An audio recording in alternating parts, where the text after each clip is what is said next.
Jasné, jasné. Má... Hysterické. Dobre, tak si to prečítame potom v časopise, hej?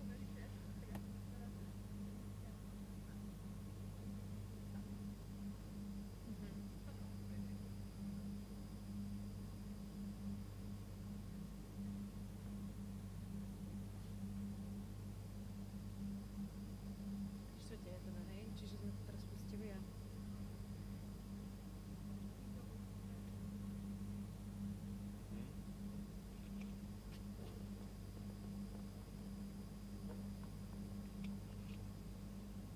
som si smial, že duševné zdravie je populárne, lebo v novom čase som videl reklamu na chcete byť duševne zdraví?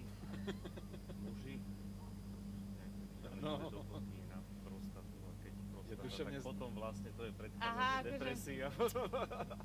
Musíme to zapojiť do nášho výskumu. Hocčo, a duševné zdravie. A duševné zdravie. Radiátory a duševné zdravie.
much talk has been heard about hospitals, healthcare, physicians, nurses, and the respective wards in hospital. This is the physical health, so to say, but much less is being spoken about the mental health. It's quite unusual to go to see a physician when you have mental problems, and it's a stigmatized topic.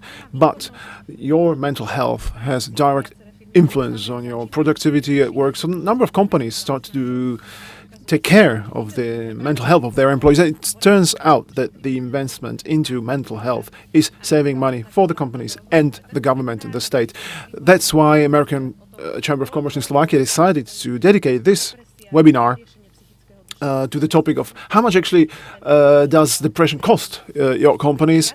And the topic of mental health has been supported by a number of other partners: Johnson & Johnson, Swiss Re, Slovakia, Janssen, Henkel, and other companies. And the media partners are here on the screen. A couple of technical instructions.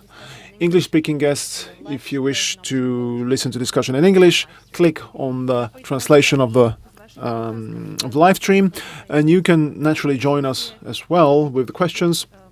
You can already see on the right bottom, in the right bottom corner, the button for Slido. You can go online through your mobile to Slido, mental health, and you can ask your questions or comments. There is a simple question for you. We have for you whether your employer deals with mental health and depression in the workplace. So we will be looking forward to see your answers. Let's introduce our dear guests. There are three of them with me in the studio, and three will be joining online. Robert Babela, professor from the Institute of Healthcare Disciplines, Jana Rejčanská, Senior Communications Business Partner for Swiss Re, and Marek Madrov, Founder and Program Director, IPCKO. And we are joining Zuzana Kaňuchová from Cluster Head Corporate Communications from Henkel, Slovakia, Miroslava Palušná, psychiatrist from No More Stigma, and Andrej Vršanský, Deputy Director for the League for Mental Health. So let's directly start with our topic. Professor, you've already calculated how much does depression cost companies. So over to you. How much does depression cost? Thank you very much. So if I may present these couple of slides that I prepared for this event. So we will take a look at the costs that really are behind depression in Slovakia. But let me give you a context. First, we really are, Slovakia, we really are as a country where relatively small percentage of patients is dealt with. Approximately 20% of depressive and anxious patients or patients with anxiety disorders. So, in other words, a large number of patients or a large share of patients are not treated, or they get treated too late. And there's also a rising percentage of economically active population that suffers from these problems and go to work. And I believe our companies have much larger problems than work inability, and it's this so-called presenteeism. We estimate that more than 60 workdays in a year is lost due to presenteeism. So it means people are at work, but they are not productive at all. That was the estimate for 2019. And a number of foreign studies show that depression may cause as much as 20% decline in productivity of employees. Now, this is a huge share. And of course, there are other diseases like migraine and many other conditions. But depression belongs at the moment. It belongs among the largest factors in loss of productivity. We conducted analysis for the last year, and it was in 2019, and we were analyzing data from 2018, 2017, etc. But if we looking at the year 2018, insurance companies paid any sort of healthcare-related healthcare to around 185,000 diagnosed with depression, and approximately 15,000 of them were newly diagnosed patients. So it was a diagnosis of therapy or hospitalization. So these are the costs that the health insurance companies paid. and this amounted approximately to a little less than 23 million euro. Indirect costs related to invalidity pensions or days off work, paid vacation, and that amounted approximately to 48 million euro. And we went one step further, and we tried to estimate how much would suicide cost in terms of productivity. It's an issue, of course, and after consulting with the professionals, we realized that in principle we don't know how many suicides are actually caused by depression or anxiety disorders. But we looked in the foreign data or international data, and based on these data we estimate that it's approximately 37 million euro per year. And these are the open costs, or let's say direct costs if you like, but then the hidden costs are things like presenteeism, people with depressive symptoms that continue to go to work, and these costs can amount to 667 million per year. And this is a table which would be perhaps more interesting for employers. So please take this as a hypothesis. So if you have a company with 1,000 employees, it is estimated that 21 of these 1,000 employees are treated for depression. However, the problem is that at least 57 employees have depressive symptoms, but they are not treated at all. They are depressive, but they don't know about it, or they don't get any treatment. So we estimate the number of so-called lost work days, so presenteeism. People are at work, but they're not focused. They certainly don't produce at 100%. It totals at 61.5 days per year. And so the lost number of working days for 2019 is 246 days. The lost costs per employee per single employee amounts to 4,429 euro. So the total cost of these 57 employees per 1 year is 250,000 euro approximately.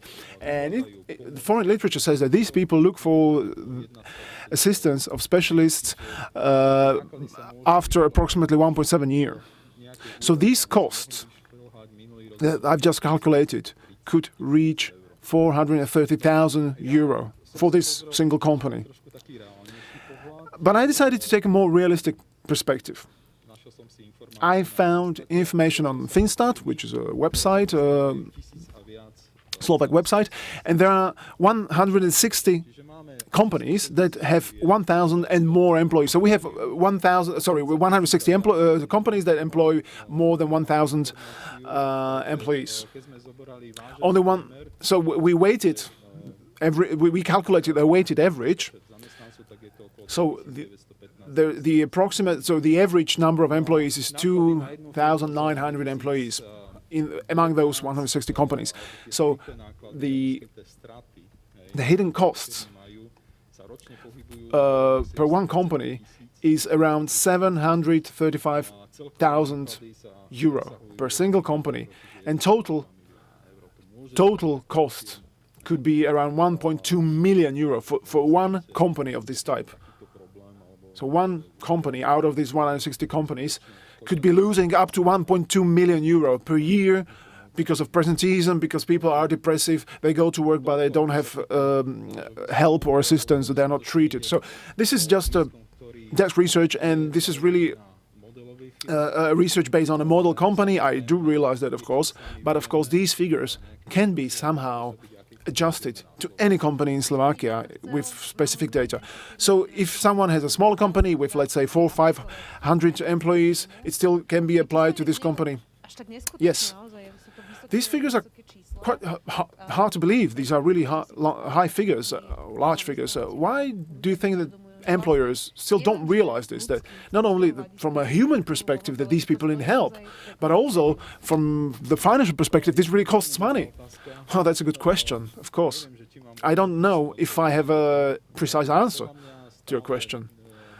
I believe that there's still this continued stigmatization of this disease, like if we were afraid or if we were ashamed to admit that we really feel bad, that we really feel that there's something wrong. that we have, sad, depressive moods, etc., etc.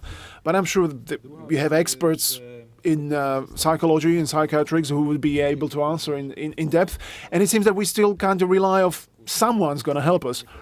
But even the old professors, they say there are three universal lies. I can't remember the third one, but the first one says that computers save our time, and the second lie is that I came from the ministry to help you.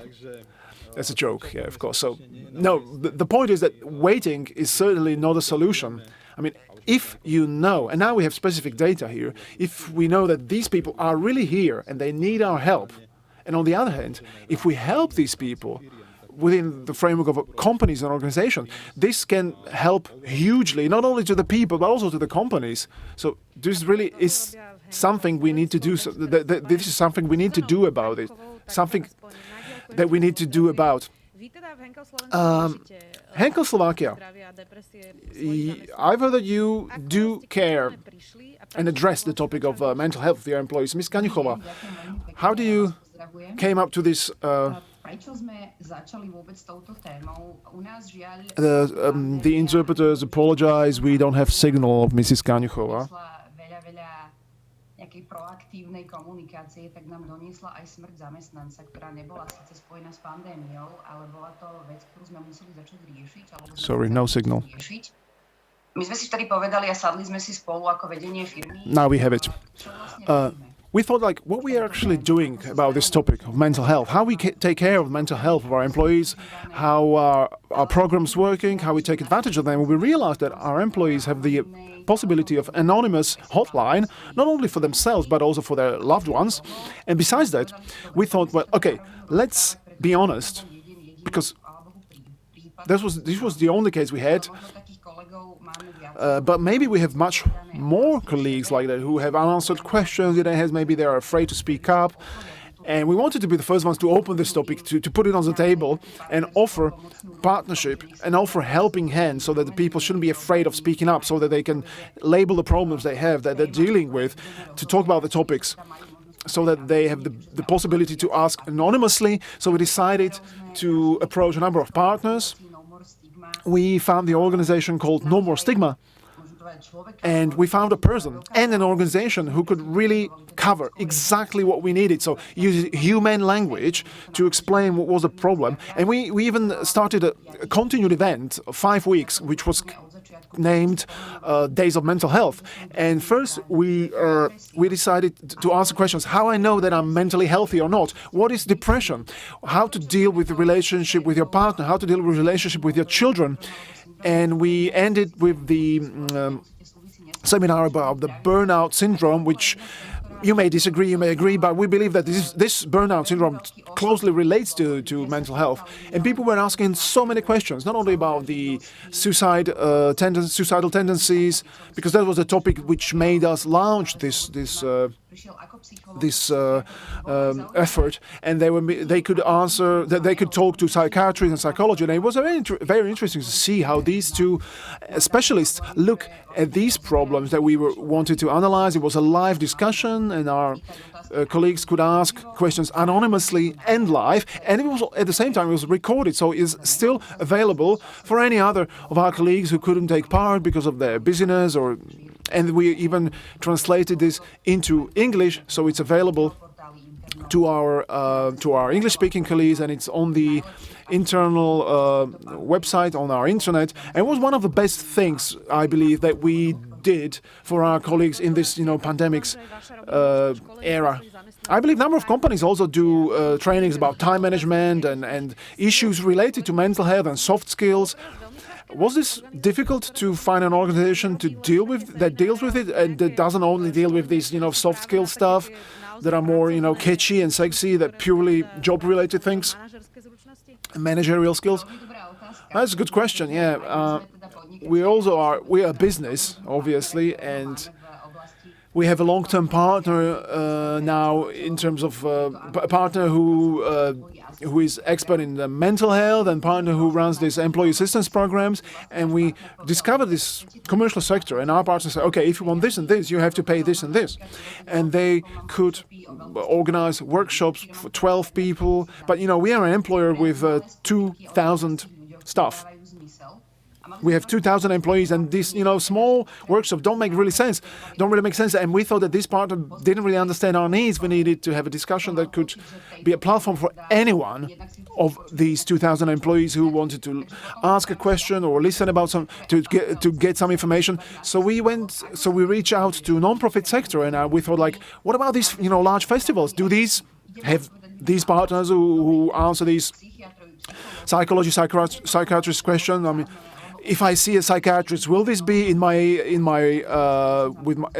patient card? Will everybody else be able to see that I actually saw a psychiatrist and these sort of things? So I'm very happy that we have a company or organization like No More Stigma in Slovakia, which deals with these questions not from this purely commercial perspective. We'll get to that later, but what was the response from your employees? Well, certainly you explained to your employees that when they should search for help, what are the signals, and what was the feedback from your employees? It's a difficult time. People may have anxious moods or depressive moods. Was there a positive reaction? Yes, of course, the reaction was very positive. I mean, before we actually started this series about this 5-week series about mental health, we tried to find out what are the topics that our employees address on our anonymous employee hotline. And paradoxically, this was related mostly to legal services and financial advisory. So there was not much related to mental health and, the impact of the pandemics on the mental health situation. Mostly people dealt with practical issues like financial issues or legal issues because of some of their partners lost their jobs, etc., etc. But we wanted to look at the pandemics and the impact of the pandemics from a totally different perspective, psychology perspective, and people reacted very positively. They were mostly paradoxically interested in partner relations. So it was a signal that they don't think spontaneously. They don't think about depression. They don't think about suicidal tendencies or anxiety. So we had very few questions like, what should I do as an employee if my colleague mentioned that he or she was thinking about ending their lives, etc., etc. But this was, after all, it was one of the topics that was, in the end, very interesting, and people started to ask these questions, started to look for inner peace, to realize that it's okay if I feel anxious or if I have sad moods. So this was one of the topics that caught their attention. And the second was the partnership relations, like me and my children, me and my colleagues, me and my mother-in-law, and these sort of things. So we had very, very rich feedback. And we are certainly going to continue in the next year. We might be looking for some new topics that might be relevant for our employees. But I think this came at the right time, and it was very positively appreciated by our colleagues. Thank you very much, Ms. Kaňuchová from Henkel, Slovakia. And we're getting to Miroslava Palušná, psychiatrist from No More Stigma. Ms. Kaňuchová mentioned that you were very much appreciated partner for Henkel Slovakia. So what was the most challenging thing when you start to work with such a large company with 2,000 employees? So how does it feel to work with such a large company with hundreds and hundreds of employees with various backgrounds, various stories, various problems? Well, I can't even say what's the biggest challenge. Maybe to catch their attention so that they feel relaxed enough to be able to talk about these intimate problems. And talking about the questions of the employees, these were usual questions that we usually get. Even though these are large companies and there are educated people, still there is this stigmatization or uncertainty about who shall I search for if I have some mental problems, or where should I go. So pretty much this went along with the total population. And this stigmatization that Professor Babila mentioned is related to ignorance. And we are an organization that's trying to combat this ignorance because prejudice is related to ignorance. We all know that. The whole nation doesn't know what is mental health and how to take care of your mental health. This is basically in your name of your organization, so no more stigma. Are we getting ahead in this combating of stigmatization? Because so much is being discussed about mental health and easiness and being at ease and not being depressed. So are we getting ahead as a nation in this discourse, public discourse? I think we're getting better. Yeah, we're getting ahead. Also, when it comes, we had to realize it was in the government manifesto that the psychiatrist care is going to be reformed. Also, when you have these large pop or rock festivals, that the organizers always have this tent where you can go and ask professionals about mental health. With our organization, we participate in a number of festivals where we try to spread this professional idea, professional perspective on mental health, because this is all happening outside, medical offices, so it is more relaxed, and the employees made their first contact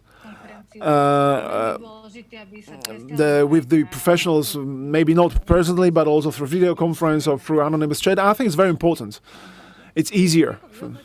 Can you evaluate success of these tools? Because it's something which is a long-term process, right? It's not immediate, tangible result you get. So can you measure the success of your project with Henkel, where you work with the employees? Well, with respect to the fact that we've had only a few discussions, I could not evaluate, quantify the results. Yeah, you need to have a long-term cooperation, at least for 6 months, and you need to collect feedback, some questionnaires. But for us, it's a success if only a single person from the company reaches out for professional care. Because it's very sad that companies start to deal with these issues when something really bad happens, like a suicide or something. So we want to prevent this. So we want to prevent suicidal tendencies or suicides as such.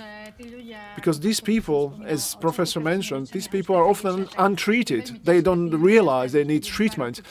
And when someone has been depressive for 2 years, it can be resistant to treatment and it requires hospitalization. So it can be much sooner and much easier. Well, even though the government mentioned in its government manifesto mental health, but we have extremely limited number of psychiatrists and psychologists. These therapies are often private, therefore very expensive, so they are unaffordable for low-income populations. On average, a psychiatrist has 16 minutes per client once in 6 months. It's crazy.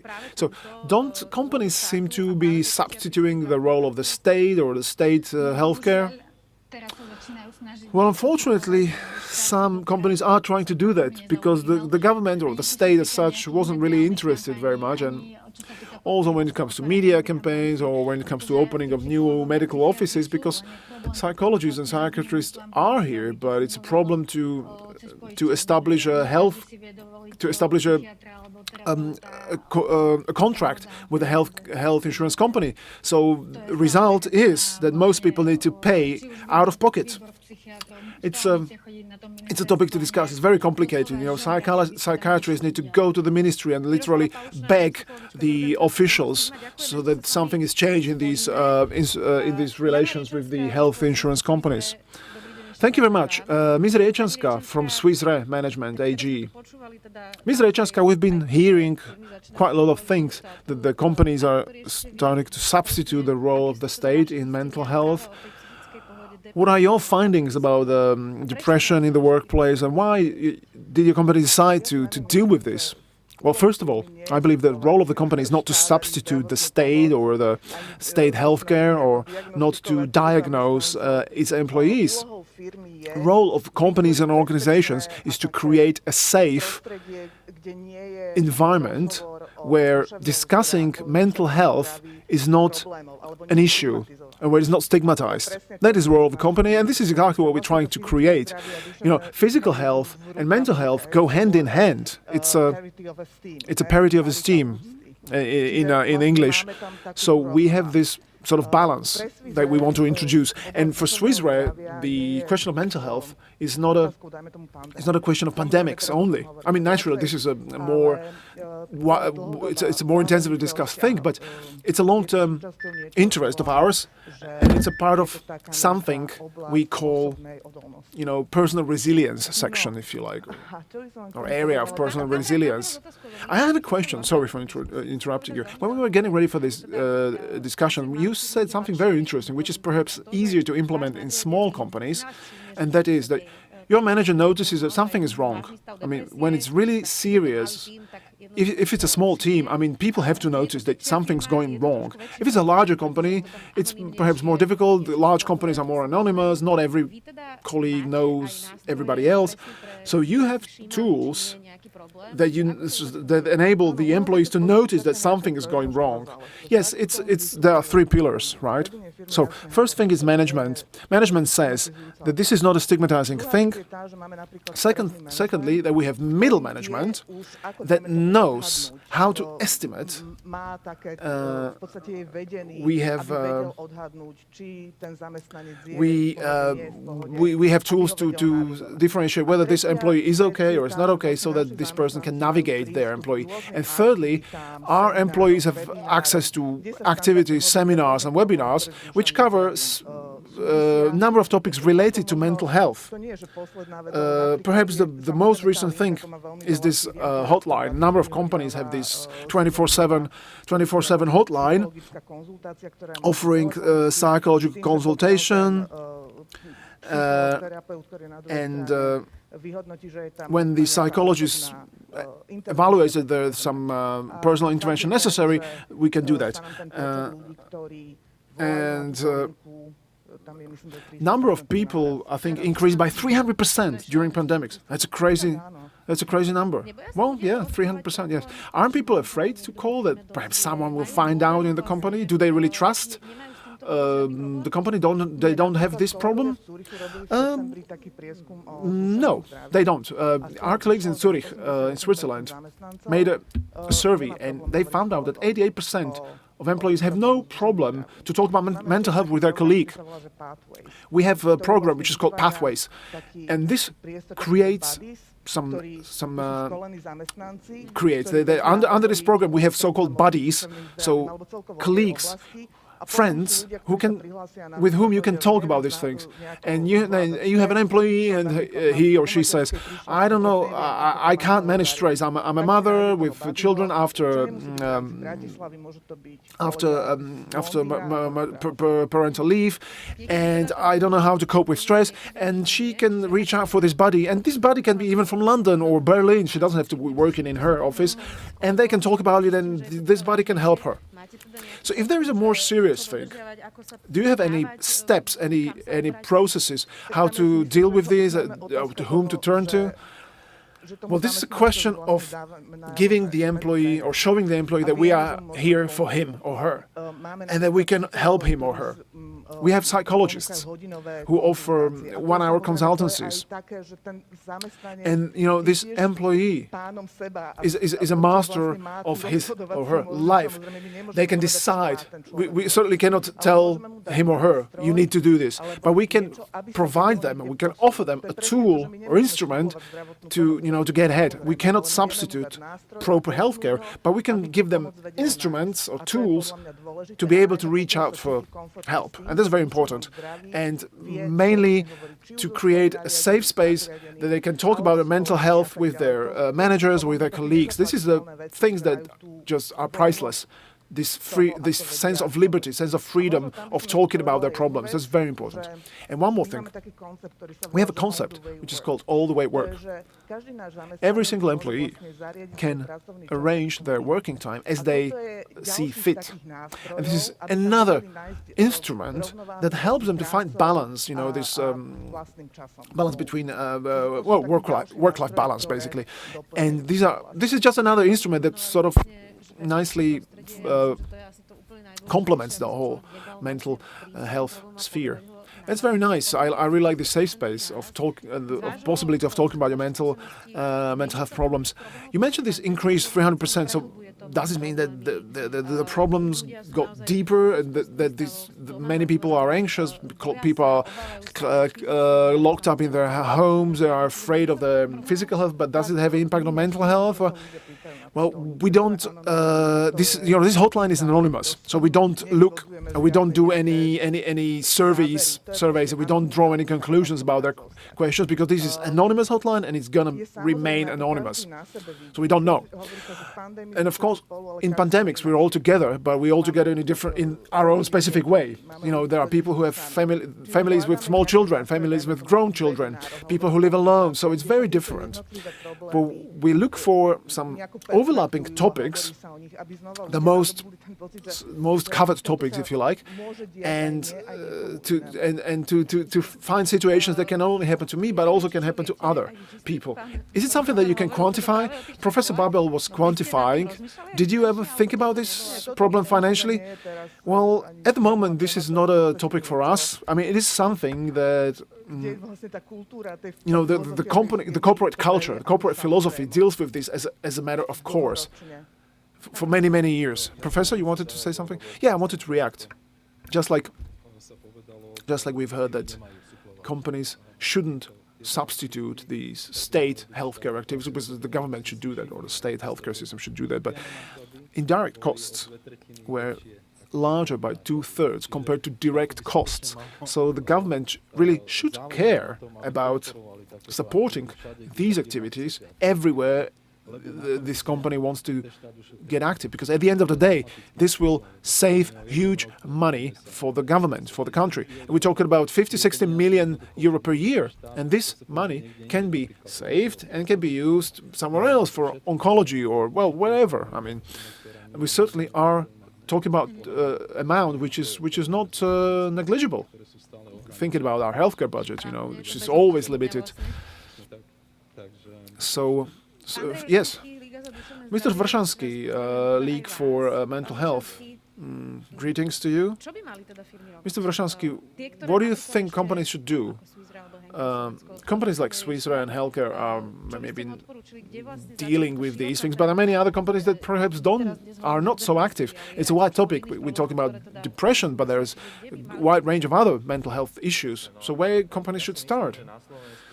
Right. I think that Slovakia doesn't have too many companies like Swiss Re or Henkel, which culturally, inside the company, they have in their DNA this thing that it is very normal to talk openly about these difficult topics.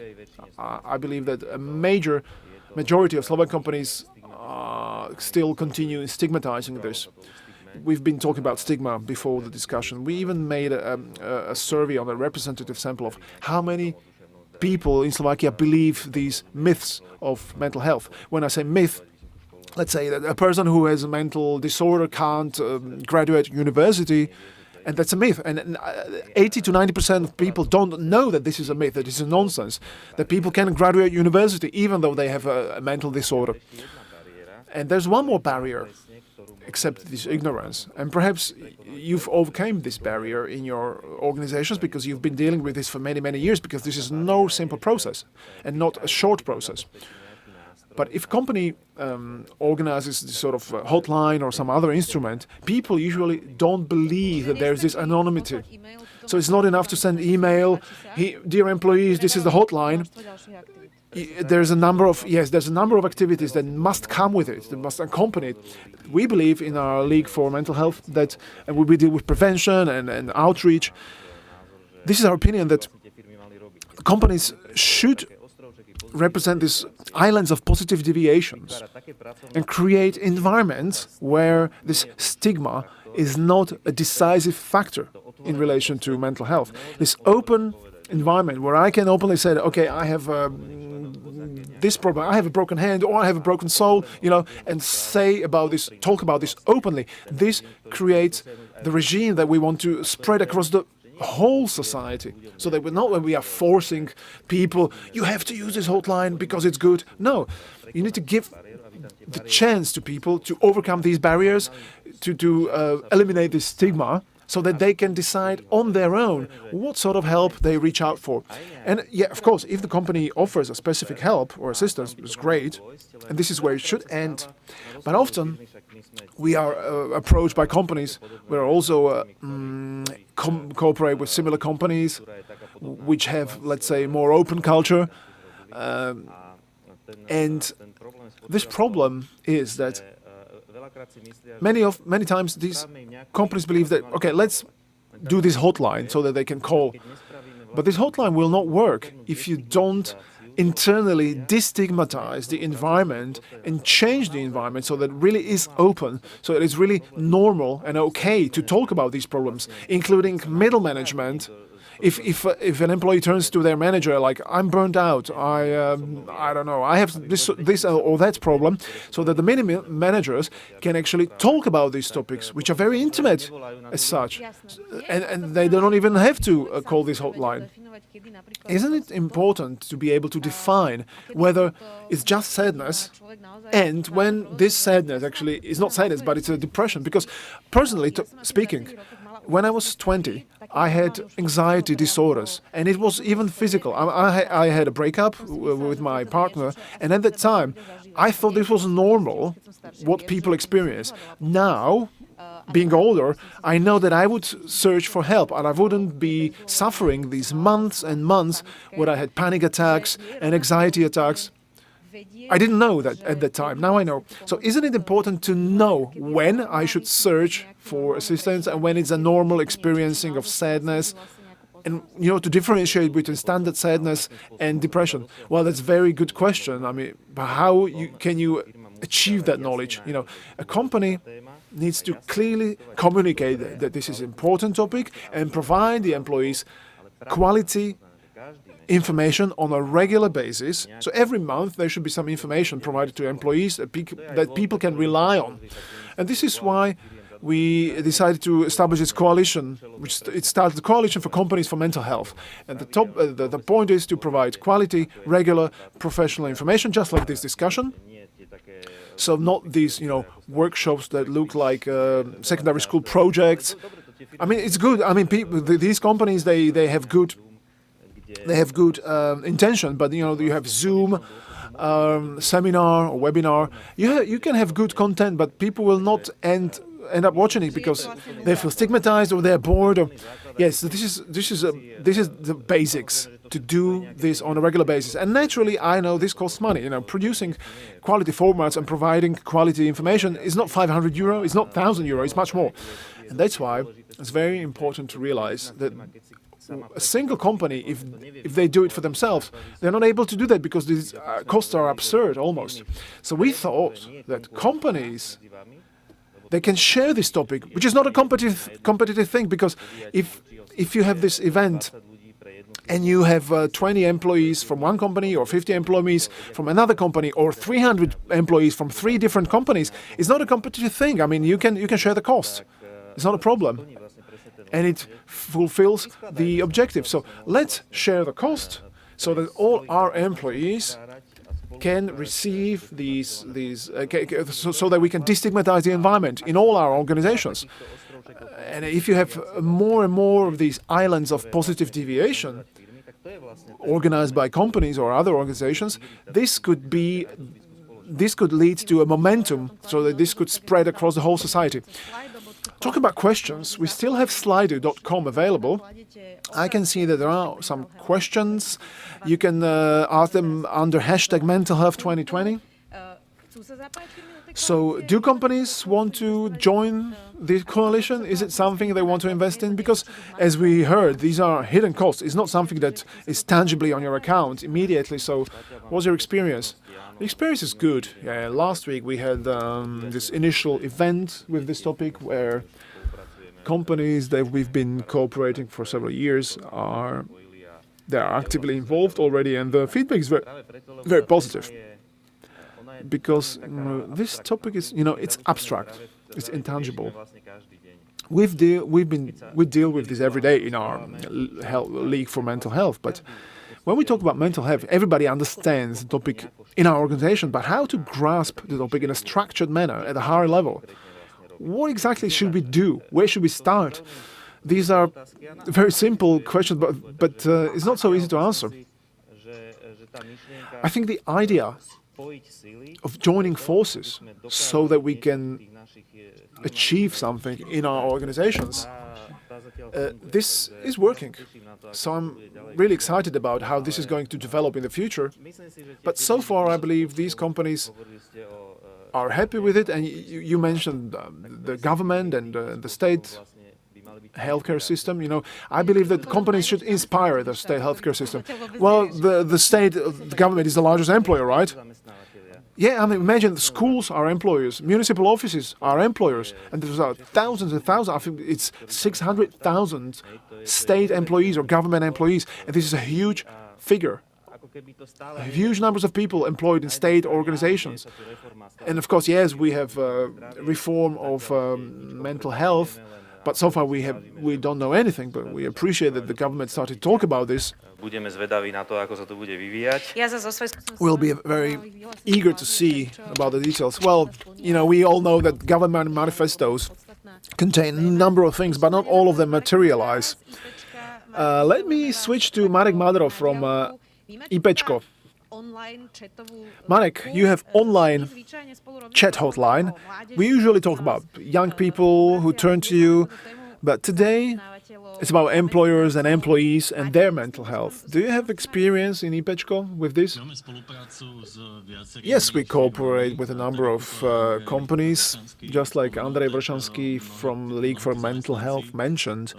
Number of employees are afraid whether the discreetness is maintained, the anonymity, and people regard chat to be the most discreet form of communication. It's a paradox, but there's a huge number of research covering this, why people believe that. So, specifically, if you chat online, people have much stronger feeling of anonymity, and people are more open when they are chatting. So that's why this form of communication is the most appreciated by employees, and it increases the level of credibility and trustworthiness. And we provide various forms of communication. Channels, chat, email, video, and free hotline.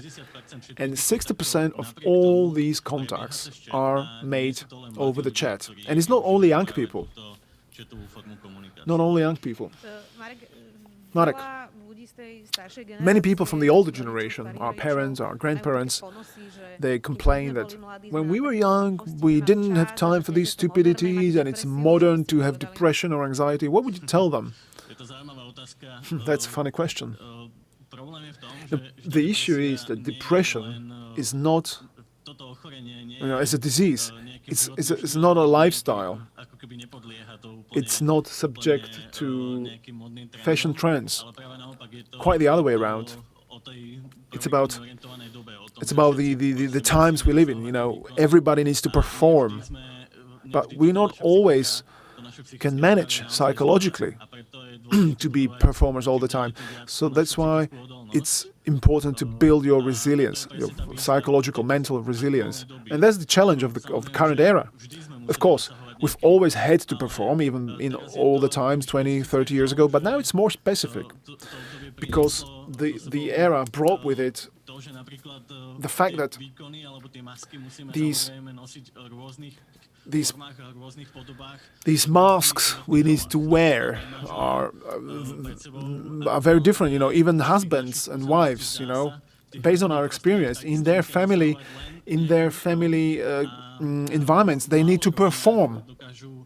They need to perform all the time, and quite rarely, families are able to communicate about what's going on openly. And I still feel that there's a lack of companies that openly talk about these experiences, about these topics. That performance is one thing, but happiness or well-being is another thing. And what are the implications that we act so much all the time, that we wear this mask of performers all the time? This is what triggers psychological discomfort and in some cases also mental diseases. If I look at our statistics, only in the most recent month, just like you said in Swiss Red that you had 300% increase on your hotline. On our hotlines, we have 500% increase. If I look at the statistics from the cooperations with companies, I'll just show you the general topics that we cover: anxiety, stress. Thirdly, suicidal tendencies, suicidal thoughts that people don't talk about at work, but they talk about this after work. Then relationship issues or family issues, communication with the employer or communication with your manager. And through our chat hotlines, we not only provide one-off assistance, but we are able to help people in the long term. We can guide them through a period of trouble, when we have several consultancies, and they can select which person they want to talk to about the topic. I think Ms. Rečianska said it, that it's about creating a safe space, safe environment in companies, in families. You said that people don't talk about these things also at home, so this safe space is important. Would you agree? Absolutely. Absolutely, I can't agree more. Safe environment is basically a method of our work. I'm a psychologist, and the feeling of and sense of safety, and that I can really be open, that I can be the one I am, the one who I really am, consistently, that's the most important value that people look for, not only in their hotlines, but at every moment of their lives. Marek from IPčko, I will certainly get back to you. Thank you very much so far. So we've had this first round of very interesting discussion. Let me remind you that you can join us as well through Slido under hashtag Mental Health 2020. Ms. Kaňuchová, what would you recommend to somebody who is watching us and would like to start dealing with their mental health issues, if any? You started quite recently in your company. So what are the practical advice? What's the practical advice to someone who doesn't know too much about the topic, but he or she feels that they should start dealing with this in their company or private life? So what would be the practical advice?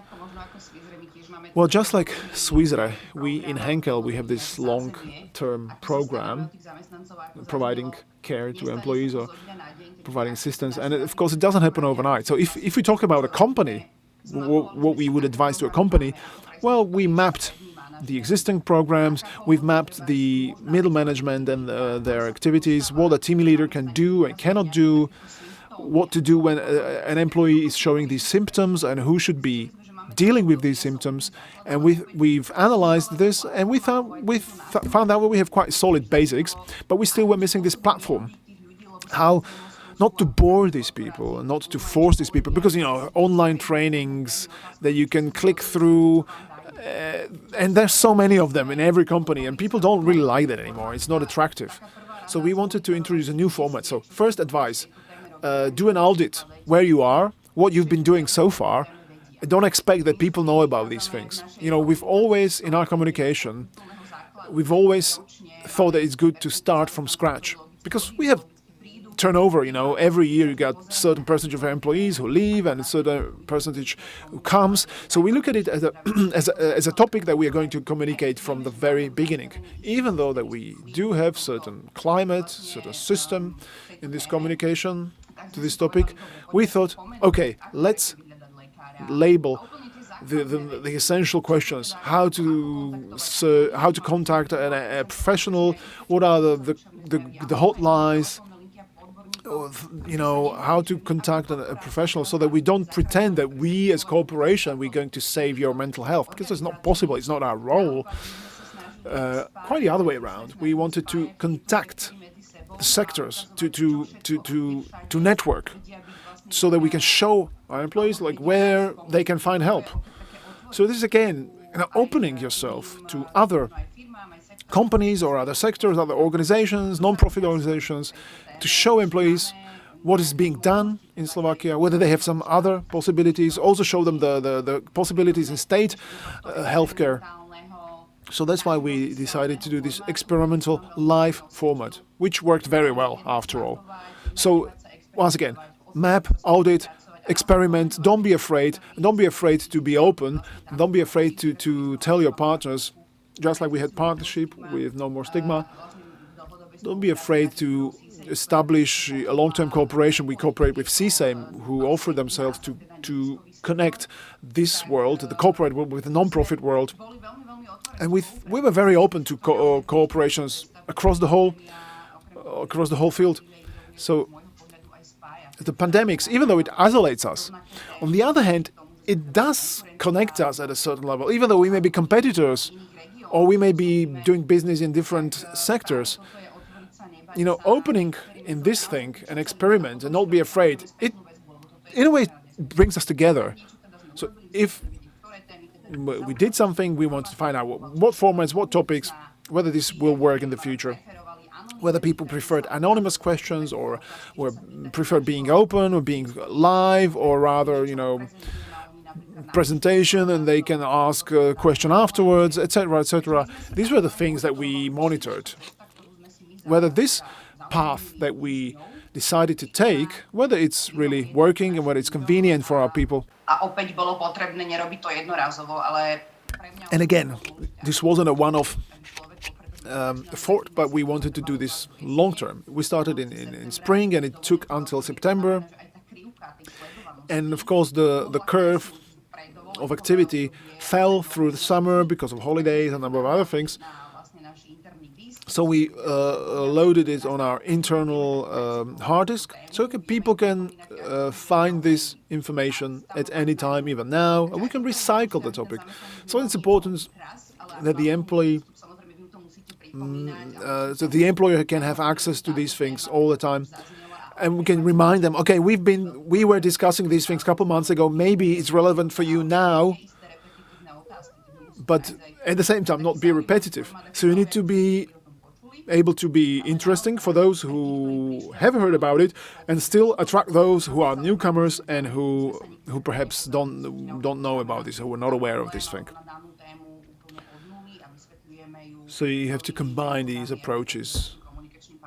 And thanks to our communication partners and other partners, I think we've been quite successful in doing this. By the way, this panel discussion, part online, part live, this pandemics totally redefined our formats. Do you think about, have you thought that after the pandemics, hopefully when we're all vaccinated and safe, will you continue in these online events? Is it a tool that is proven? Or will you have it, online stuff and chat, or will it be more live, face-to-face? Well, we will certainly continue. I'm not sure if we're going to take advantage of the identical format, because we want to be innovative also in our communications. But we had 5 lectures in 5 weeks and 5 different topics.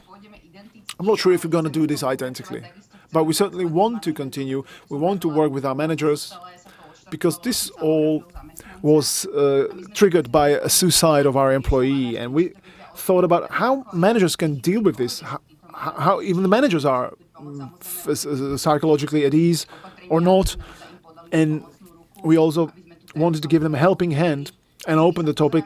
So we look at a number of target groups to whom we can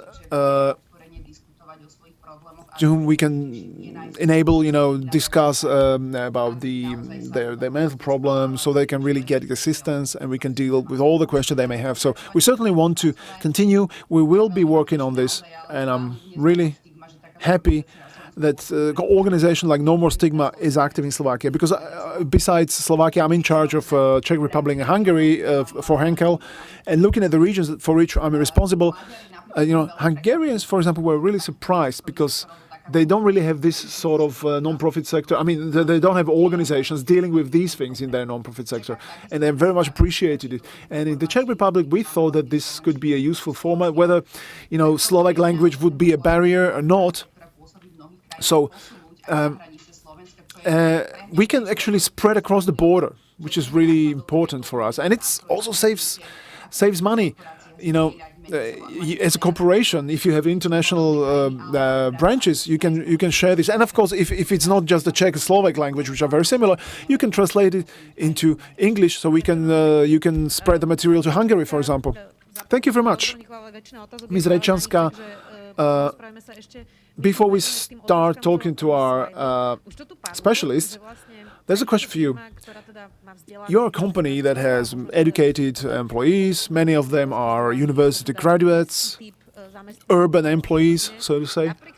Despite the fact much has been said about that it doesn't really matter about your education when it comes to mental health. Does it apply that doesn't really matter whether someone is a storage operator or a manager, that they have the similar information about mental health? Well, it's very difficult to generalize. The topic of mental health is not an exclusive article or exclusive product for educated people or someone who are store operators or checkout operators. You know, we all have our stories. We all have our self-reflection when it comes to mental health. Whoever we are, whatever our background.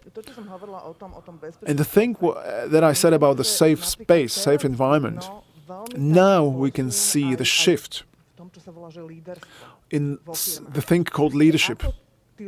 How the people who are in the top positions of the respective companies, how they change the leadership styles, that is more inclusive, that is more heartfelt, you know, it's more cordial. So the pandemic somehow, I'm not saying that we are a model to follow, but I've seen that in other companies that it slightly broke the back of this incredible rationality, this performance push, that it's really, it starts to be more humane now. That the people feel at ease, so that people can be productive, can perform, but there's not so much push. So more humanity, I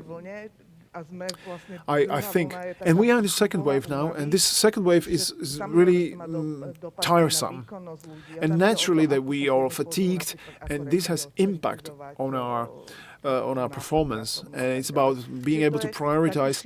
So it's a very wide range of things. It's not only a question for companies. It's a social thing. Yeah, number of processes are redefined.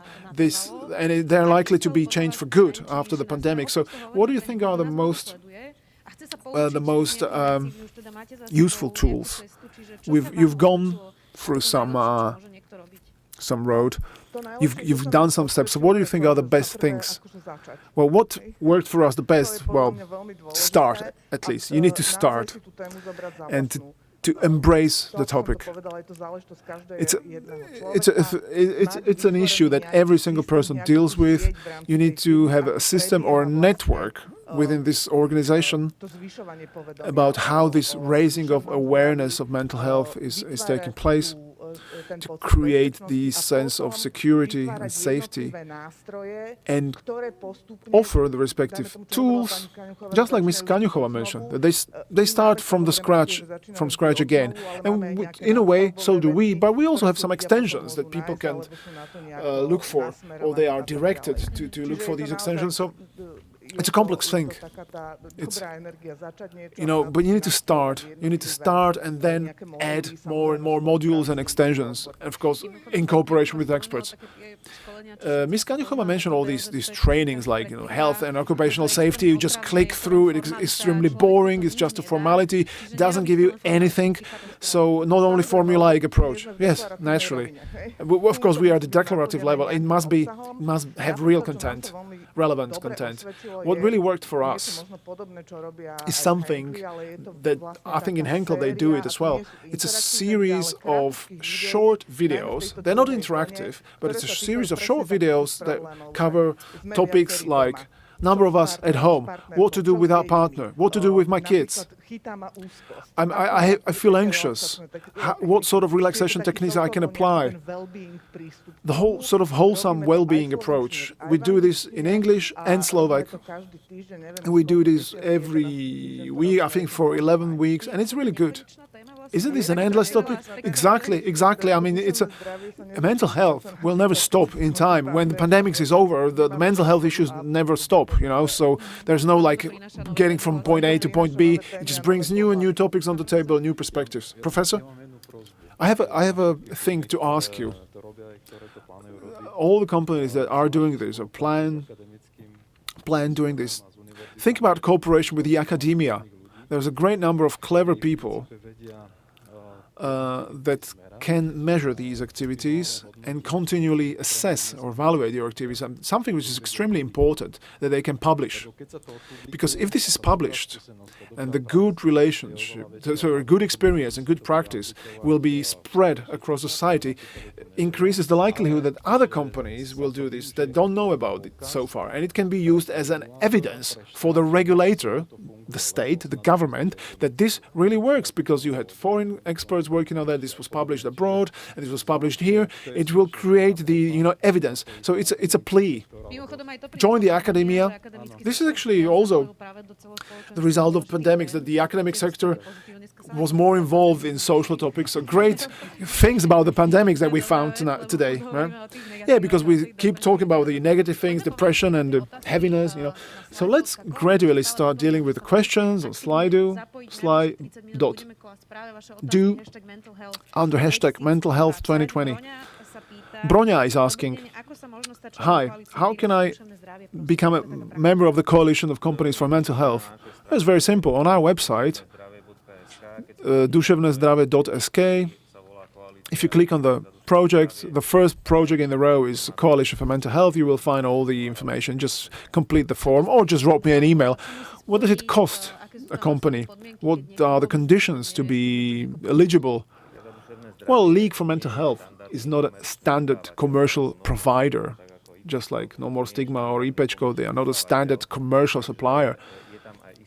There's certain charity dimension to what we do. We also have this hotline called Nezabudka, where we also have increased number of contacts, by the way. So the point is, if a company believes that mental health is an important topic for them and want to start taking care of that, and there may be some budget allocated. Of course, it depends whether you have 3,000 employees or 100 employees. Even 100 employees company makes sense. It even makes sense to join even for these small companies. The logic is that they spend less money through our coalition to produce this content compared to situation as if they were finding for the solutions on their own. So in no way, we don't want to lose this charity dimension. So in principle, what budget you have, we will try to meet your needs, regardless of the budget. Because the collected money can then also be used for other type of reach-out campaigns for the whole society. We talked about the state system. I think in the history of Slovakia, there was not a single euro spent on a mental health campaign by the state. All the things that you hear, things like No More Stigma or these are all our own activities for money collected from sponsors. So it's very simple. Just get in touch, and I'm sure we will find a solution. Thank you very much. Marek Madro, this is a question, I believe, for you. What's the age limit of people who can use the services of IPEčko? Yeah, well, we started as an organization that wanted to help young people. But already when we started, 2012 it was, we had other people turning to us, not just teenagers. And the pandemics significantly changed the setting, and we had to change our model of work. So now we are helping all age categories, not just teenagers. For example, seniors, they tend to call us, but the middle-aged generation, they use emails. And in case of acute symptoms, they use chat or hotline. So anyone can reach for us, or anyone can contact us, or the hotline of the League for Mental Health. Anyone can reach out, and you will get help. It's not limited by age. It's not like you hang up on the person because they are too old. No, of course we won't. Okay, great. The practical question we've got now answered. Do you have in companies the experience? You experience questions related to addictions in companies? Ms. Rečenská, let's start with this. We have 20% of people in Slovakia who have serious problems with alcohol, but there's also gambling. Of course, there are other addictive substances, and people, when they, for example, lose their job, they even go deeper into the cycle of problems. So do you also deal with these problems? Well, this is exactly what I said previously, that managers or these buddies in this pathway program, they are trained to be able to distinguish whether something is going on in terms of substance addiction, but we don't do specific intervention like I'll take you by the hand to see a specialist. We can't do that, of course. It's not possible, and we don't do it. So every single employee has sufficient number of resources and people to turn to so that they can talk openly about these things, and then it's only about their individual responsibility, responsibility of family and their loved ones. So the company cannot substitute the state or the family. Company needs to create a system that can help the employee, but we cannot really take the employee by the hand. Yeah, we've done a lot of these awareness campaigns or workshops in a number of companies on the topics of depression, anxiety, and this also included substance addictions or addictions in general. Talking about addictions, a number of companies were afraid whether someone will come to see such an event. It's a sensitive topic. People would be afraid, perhaps, to admit that, they say, okay, my relative has an issue with alcohol, but they will never admit that themselves. Even though that there's the research that says that, cocaine addiction is very high among IT persons, top managers, it's increasing, for example. And our experience is quite the other way around than we were afraid, but now we found that it was very quality events. People were interacting. It seemed to be very relevant to them, to their loved ones. So in general, we could say that these activities, when they're providing quality content, people will always be interested. It's not true that people don't care. People do care, but you need to offer quality content, and the company can help to put this topic on the table. If you put this topic on the table, it suddenly becomes a normal topic to discuss. This is the great value that companies can offer. Exactly, I agree. That's why we believe that company should instill a topic or to start a discourse. These short videos, we have a psychiatrist from Penal Hospital in Pezinok, like, this is an issue, you can talk about this, who can you can talk to. This is a topic that concerns anyone. Yes, statistically, every person has in their family or wider group of friends someone who's addicted to alcohol, for example. Ms. Kaňuchová, do you also deal with addictions in Henkel? Yeah, I think it's similar to Mrs. Rečenská in Switzerland. We don't significantly or specifically deal with addictions, but addictions was one of the topics under the umbrella of mental health issues, and we had a professional from No More Stigma talking about this, and we also were afraid whether this topic will actually be relevant, because we thought, like, how many people can be addicted here, in our company. Drinking alcohol is a national sport, as we say in Slovakia, but we thought that it would be good for the employees to see when you really have a problem, how can you search for assistance. So we decided to open these topics. If you have an issue in this field, it's good to turn to a specialist. Again, we didn't want to substitute a role of the government, a role of the medical institutions, but we thought we should be helping people who have problems like this, because the pandemics really can also bring this with it. If you ask a cardiologist whether a glass of wine in the evening is okay, the cardiologist will tell you, of course. But if you ask a psychologist or psychiatrist, they can say, well, be careful, because if you do this every evening, this can lead to an addiction. So, there are various perspectives of various specialists, naturally. But as I'm saying, this is not a targeted topic that we're dealing with, but it was part of our activity. alcoholism, substance addiction, or addiction in general, is certainly one of the topics that we were discussing. And depression, when mothers return to their workplace after maternity leave, and these parents or mothers, they think about who am I? I mean, I'm still a good parent if I spend 8 or 10 hours a day at work. How do my colleagues perceive me now? I have small kids at home, and this is the thing that we really want to deal with in the future. But talking about addiction now, we dealt with addiction at a general level, showing where you can reach out for help and how. Pani Palušná, je aj stigma práve pri závislostiach na Slovensku? Ms. Palušná, is addiction also stigmatized in Slovakia? Yeah, it certainly is. Certainly is. And talk about these discussions we had, the topic of addictions is always the most attractive. You have most people discussing it and participating in it. So it's very important to talk about this. I really want to appreciate that these two companies are dealing with this openly. Certainly an inspiration for all of us who watch us. Let's look at the other questions. What to do with people who don't know how to talk about the problem because it's never been a thing in their family. No one told them how to talk about their problems, how to open these people. Marek, is that a question for you?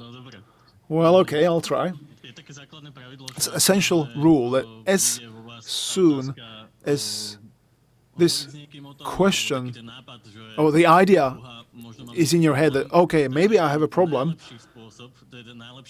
perhaps it's the best time to search for someone around you, someone whom you can talk about your trouble. And if you don't see anyone around you, for example, you're afraid that you will disappoint someone with these feelings or ideas, then perhaps the ideal thing is to search for a specialist, to see a specialist. Just like it's normal that you see a specialist if you have broken leg, it's normal to look for to see a specialist if you are anxious, depressed, or stressed. And this specialist can be helpful and useful and discreet and help you fight these difficulties. So I think when you have a question like this in your head, it's good time to look for a specialist. And the second sort of threshold is the period when these problems take longer time and they prevent you from doing the things that you like. Or these worries or the stress or the anxiety, it takes away your normal life from you, metaphorically speaking. So if this takes for more than 2 weeks, then certainly it's about time to see a specialist. Ms. Rejčanská, you have these buddies in your company. And this is also an employer question. So if you see that your employee is worried, but he or she doesn't talk about it, what are the tools you can use? So you have these trained buddies in your company, so they break the barrier. Yes, exactly, they can break the barrier. They can, of course, be contacted by the employees, and we have a rising number of these trained buddies, but it's also a question of team and a question of the manager or colleagues from totally different departments. Again, we are the starting point is the feeling of safe environment, that you can talk to anyone. And this survey from Zurich, 88% of employees said that they wouldn't have problem to talk about mental health with their colleague. This is really a good sign, even though it was Zurich, but I'm sure that... But we Slovaks, we're not very open. It's certainly not open when talking about these things. Mr. Vršanský is nodding his head. Slovaks usually don't share these things.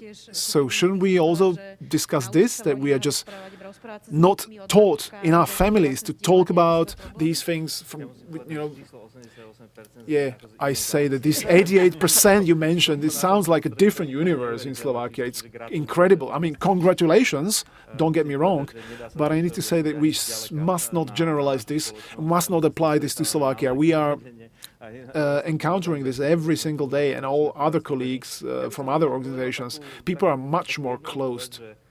Let me show you a simple thing. It's very unlikely that every one in their family has a person who is treated for mental disorder or has symptoms of a mental disorder. You know, these figures about depression, if you include anxious disorders, if you include addictions, if you include schizophrenia and other mental disorders, these figures will be staggering.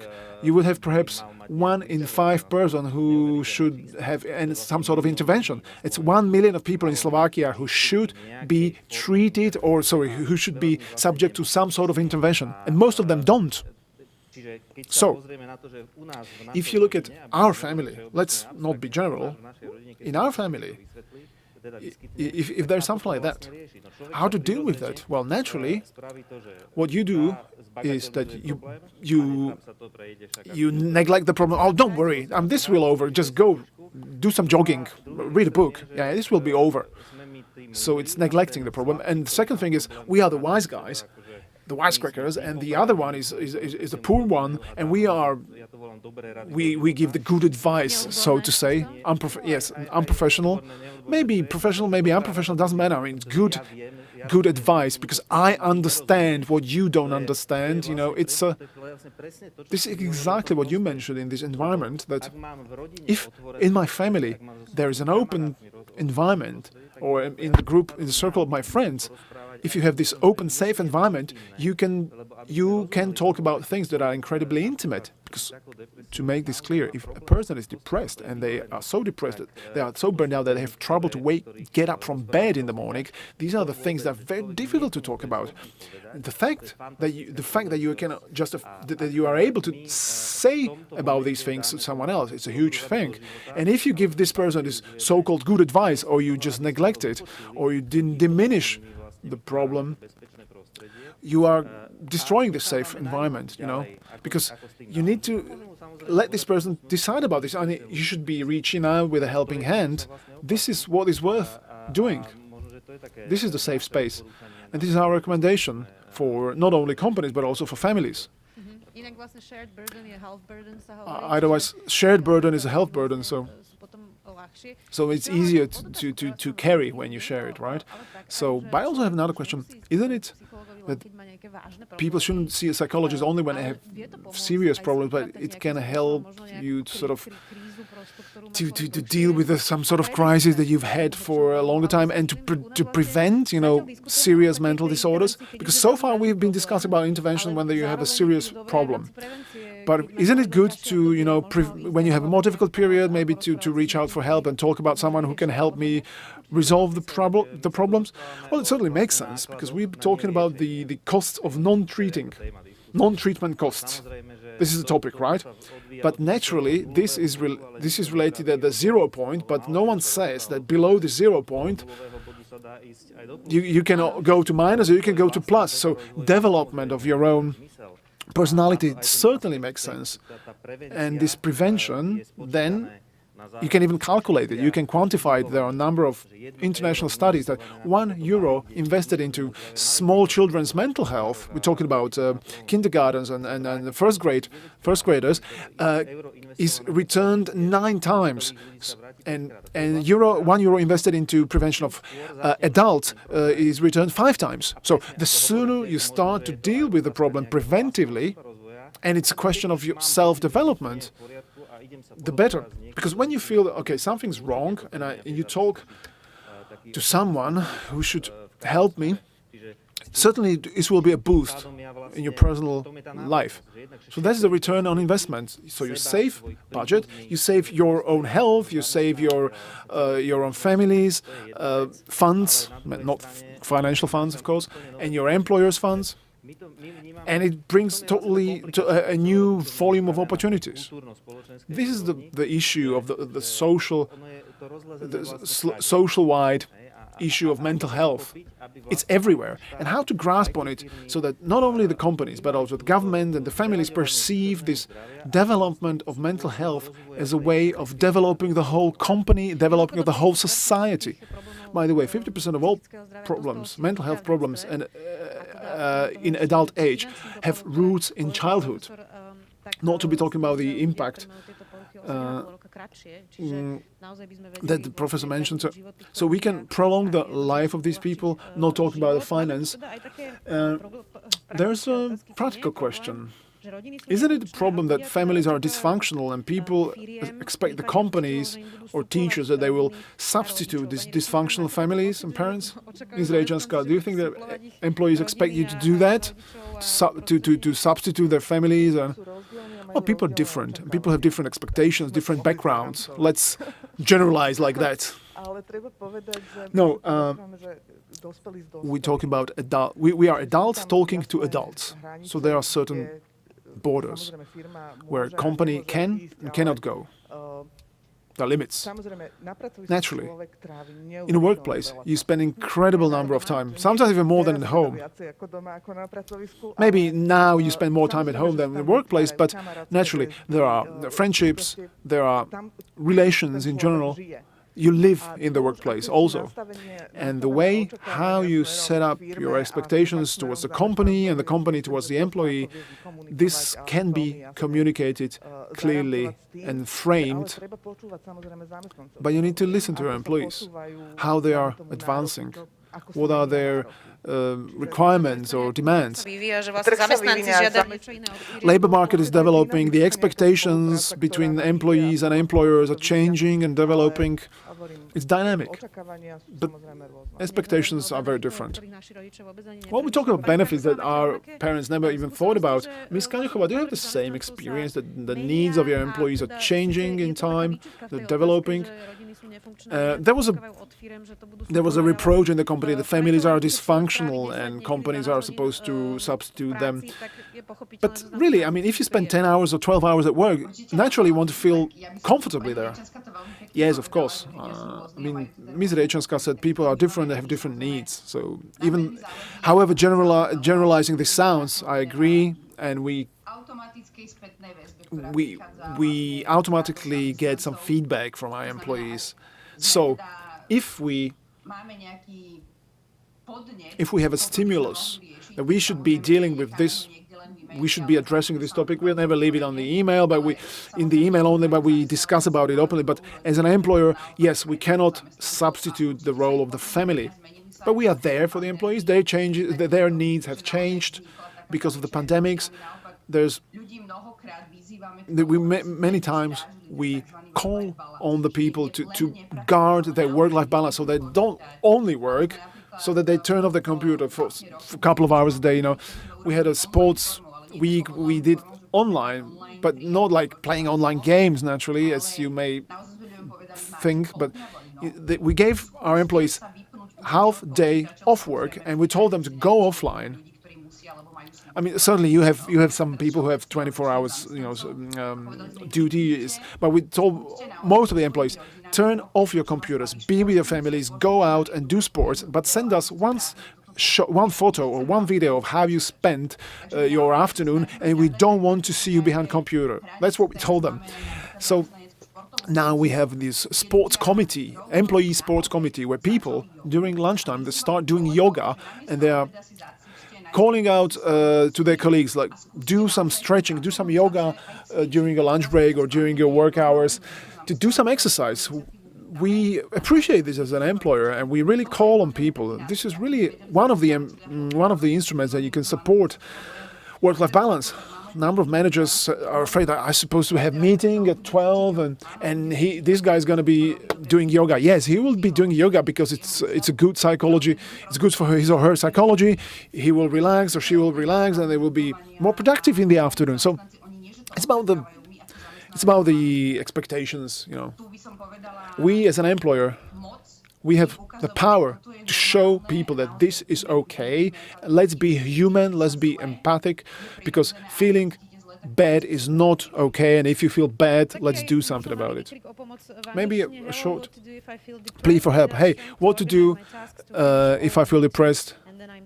I can't organize my task, I'm tired, I can't sleep, and the company doesn't care. So this person is feel depressed, he doesn't or she doesn't feel enough abilities to finish his task, and the employer doesn't care. Any advice for this person?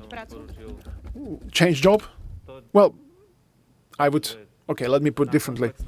For comprehensive problems, there's very rarely a complex answer without knowing the details. So I would recommend this person to at least call either to IPčko or our hotline, or to reach out to someone to whom he or she can explain what this really means. Yeah, to get more, to provide more information than this, because naturally it's, I mean, what does it mean company doesn't care? Perhaps some people in that company don't care, some individuals. The question is why they don't care, and whether this is driven by standard thing like fears or concerns because we are not used to be talking about these problems, or it's a structural problem, we don't know.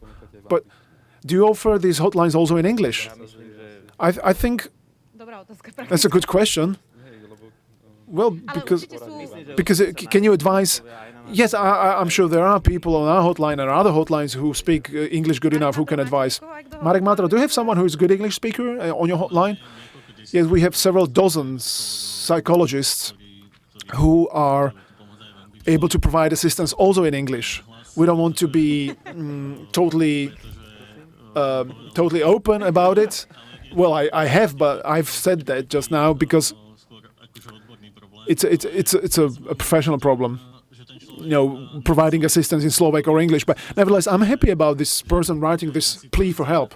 Imagine the situation, how he or she feels that he only needs to listen to our discussion to reach out. I want to reach out to that person. Please do contact us either through our email or hotline. We can certainly provide some help and assistance. Thank you very much for organizing this discussion. It's great we have this platform that you can use to talk about problems like this. This is a plea for AmCham. Could you please organize a webinar with the topic, how much does depression cost teachers in our society? Well, this is a certainly interesting stimulus, but a pragmatic question once again. Have these companies seen some return on investment or improved performance of the employees based on these activities, ladies? Well, I'm not sure if we measure the return on investment. I believe this is a stable thing. Employees know what they can get from us. Of course, question is productivity and cost. That's a totally different chapter, It's a long-term thing. But I'm quite convinced that this long-term activity of this type supports well-being of employees, and then we perhaps don't need to deal with the issues in such an extent as Professor Babel now presented.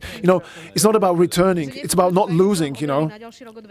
So it's not about having 200,000 euro more on your account, but you're not losing employees, or your employees don't lose their well-being. Because you lose productivity if you don't deal with this. Ms. Kaňuchová, do you measure this? Can you quantify the return on investment?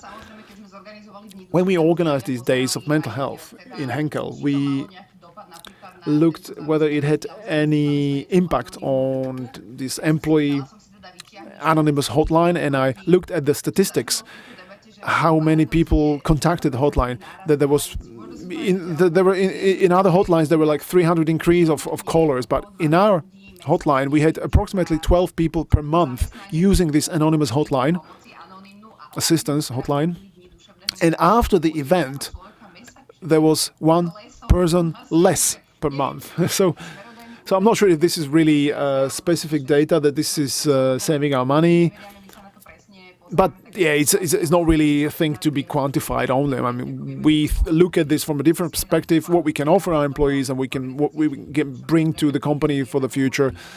And we think that if we only can help a single person, it all makes sense, So we don't really measure this. So the number of callers to our anonymous hotline slightly fell, but I can see that other anonymous hotlines are increasing the number of callers. So, of course, this is not a serious thing, because our aim was to help people, not to quantify this economically and financially. It's about building of this safe space where employees really know that they can deal with this topic also in their workplace, and that they can be provided assistance, or not only them, but also their loved ones, their relatives. We even have relatives of our employees calling to this hotline. And I'm sure that this can also positively influence well-being if you know that your relatives, your loved ones can use this service. Well, I think it's quite correct that companies like to measure things with figures. It's fine, and the government should learn that one sooner or later. But there could be one error. Success of my my care provided to mental health of our employees cannot be measured through the number of people calling to my hotline, because people very often reach out for totally different types of assistance, which is great because they can take responsibility for their lives in their hands and look for solutions they need. So this measuring can be quite misleading. Yes, you had slight decline in the number of calls to your hotline, which can be a great news, or it can be bad news. So it's really difficult. I mean, this indicator doesn't say anything. Yes, exactly, I agree. Ms. Kaňuchová from Henkel said that she agrees. So it's rather a long-term, it's an issue of long-term research that talk about engagement, talk about the feelings of safety, psychological safety. This can also be measured, and these are long-term things that should only be measured to compare with the respective time slots, so that you can see the development, whether these activities brought something. And it's a long-term qualitative research. Exactly, I agree, because this is a long-term activity. This hotline is a product that we have.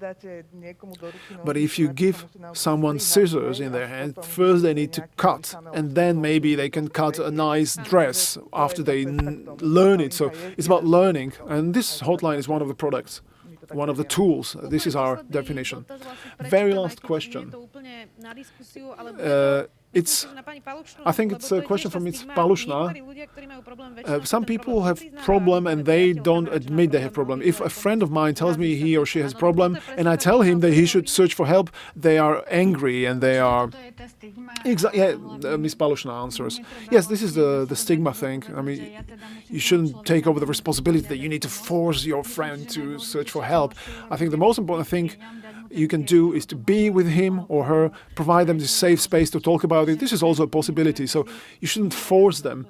You shouldn't take over the responsibility of forcing them to see a specialist, because every single person is responsible for their own mental health. So let's conclude this. There's been so many questions. This has been a very interesting discussion. Marek Madro, I'll start with you. How would you summarize this? What would your message to someone watching us as an employee having a problem, or an employer thinking about helping their employees also during this pandemic's time? I feel that it's quite normal to talk about mental health. Finally, I'm so happy that we can be talking about this, and the discussion's been very interesting, and we are setting a new standard.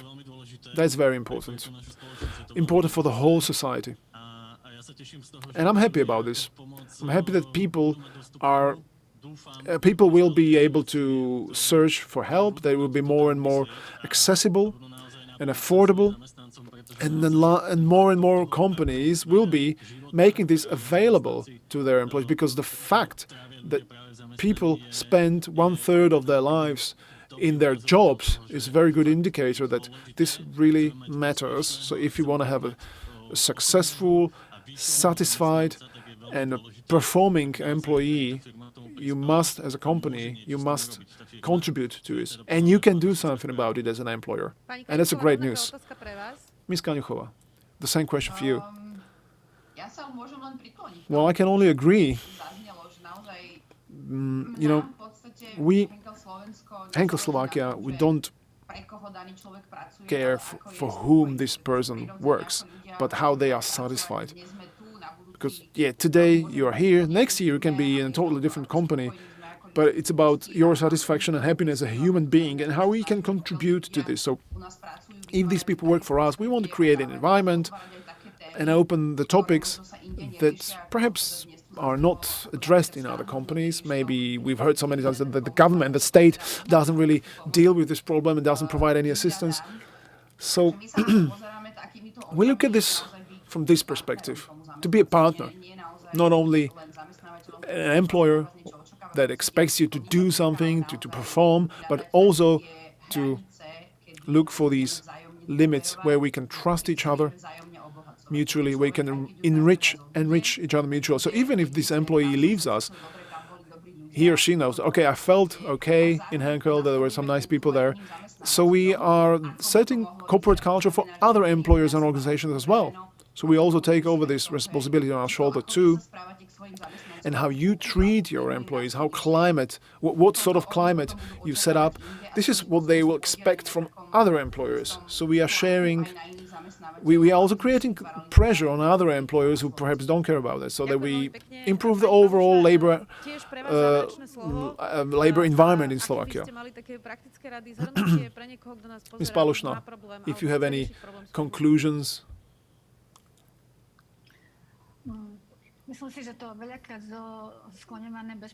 I think this safe environment has been mentioned several times, but I can't emphasize it more. And the government should follow example of these companies, because often policemen, teachers, state employees, they are afraid that their employer will find out that they've seen a psychiatrist. They shouldn't be afraid. It's a normal thing. Mental health should be a normal thing to talk about. Thank you very much. We thank you for insightful comments. Professor Babila, these things with this policeman is an interesting aspect. It's a difficult job, and I suppose that the government should support the policemen. They are often dealing with life-threatening situations, not only policemen, but firefighters. And of course, teachers, that's a totally different topic. So is this a topic also for the state as an employer? Of course. I'd like to thank you for inviting a representative of academia into this discussion, because I've been perceiving academia as a bridge between the regulator, the state, the health insurance company, and as an employers. And I believe that our role is very important in this, to present the results of these good things into a form that could later result in greater things, better things for the future, like strategic policies in terms of mental health that the government should be promoting, that will take more than 4 years if it gets started. So certainly, yes, policemen, firefighters and other professions in the state organizations. I didn't take this as a job, even though I didn't as a joke, even though it had a jocular mood in it. I think this experience can help us. And those who like Excel, spreadsheets, you can also quantify it in Excel spreadsheet. Exactly, we can. Ms. Rečanská, final comment for you.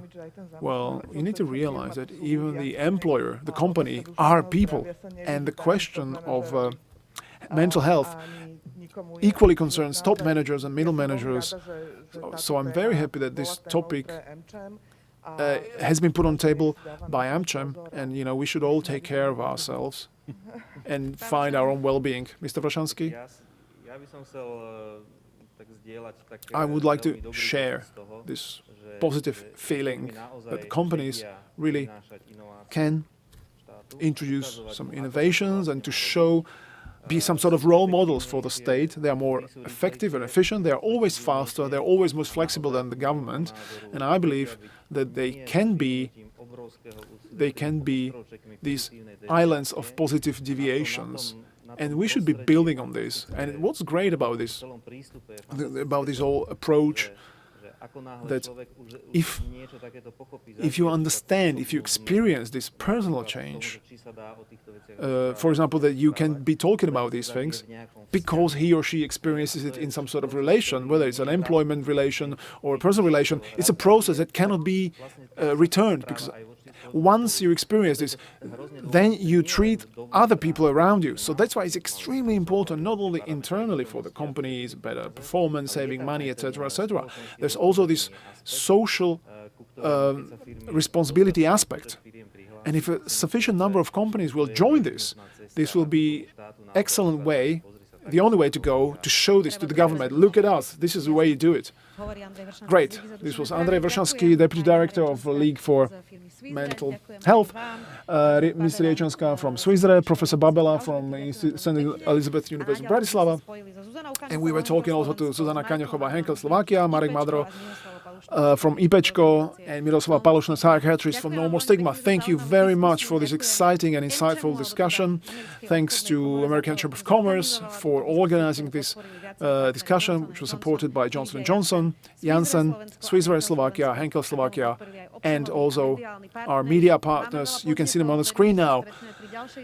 So many things to talk about. I hope we'll meet soon with next webinar. Thank you very much for watching us, asking questions. Be safe, be healthy. Take care of your mental health. Goodbye.